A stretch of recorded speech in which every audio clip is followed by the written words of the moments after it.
What were some of the main challenges of getting started as, this local processing company? I mean, there must have been huge challenges for you to get off the ground even.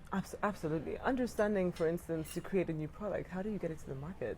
Um, Food safety standards, understanding legislation, getting the right people. Because I don't have the background in food processing, and I had to look around for resources which we could afford, and the right type of resources. So those are some of the issues we had. But what we have succeeded to do is create a local brand, a local Zambian brand that people connect with and understand. And that's what gives us a really great opportunity to bring many more nutritious products to the market, because I think people now think it's their own and they trust the brand, and this is a great thing. Great thing for Zambia and for Africa, actually. Yeah. Yeah, it almost seems like a larger food processing company could probably take some notes from you as far as creating that local buy-in and that local brand that people want to support. Absolutely. And I think it's a very important point, because I think what we're looking at is effective partnerships. So people now recognize that local business or local producers actually have a role to play, and the bigger companies are coming to say, so how can we collaborate with you? Is it technology transfer? Is it human capital? Is it more product range? Is it distribution techniques?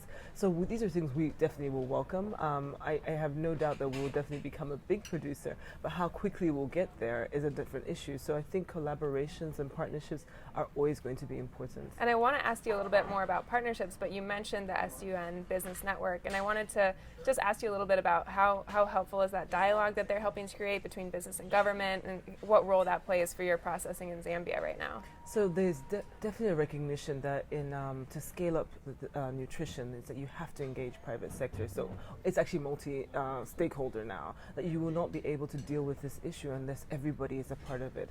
So what the Business Network is doing is actually now bringing business together.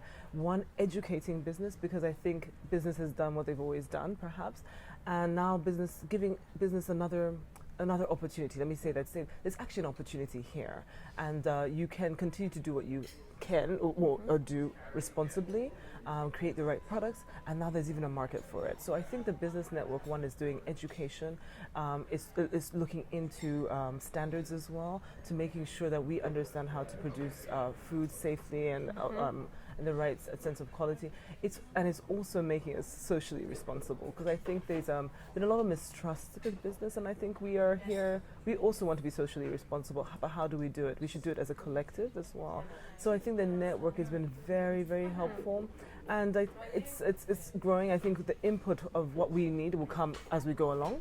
And also dialogue with governments, because I think sometimes governments wake up and they give you a regulation, they don't really understand how it's going to work. But now, as business, we'll say, actually slow down.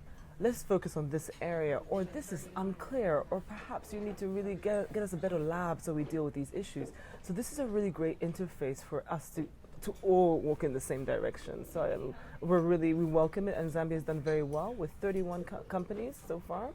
And we look forward to how we can engage government and other civil society going forward. I wanted to address the skepticism, I think, of involving whether small and large business in nutrition, and kind of whether you're seeing that and how you might seek to correct that notion. So one thing is sure. Private sector or business actually distribute 90, maybe 95% of the food products in any country. So if you're going to deal with this challenge, you cannot ignore the people who distribute the product. So what you have to do is engage and say, okay guys, how can we make sure the right products with the right nutritional value is getting to the right people? And you can't do it without us. So I know in the past, and everyone has made mistakes previously, and even government as well as private sector, but I think it's to engage and say, okay, here we are. How do we solve this issue? How do we solve this problem?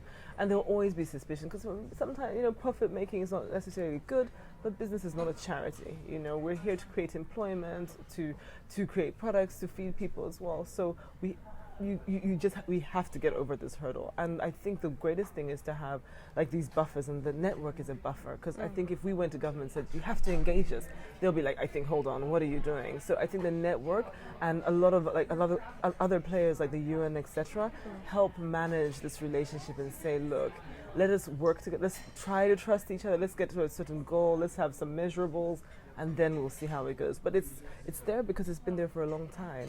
But I think as long as there's recognition that this is the way we're going, it'll help solve the issues.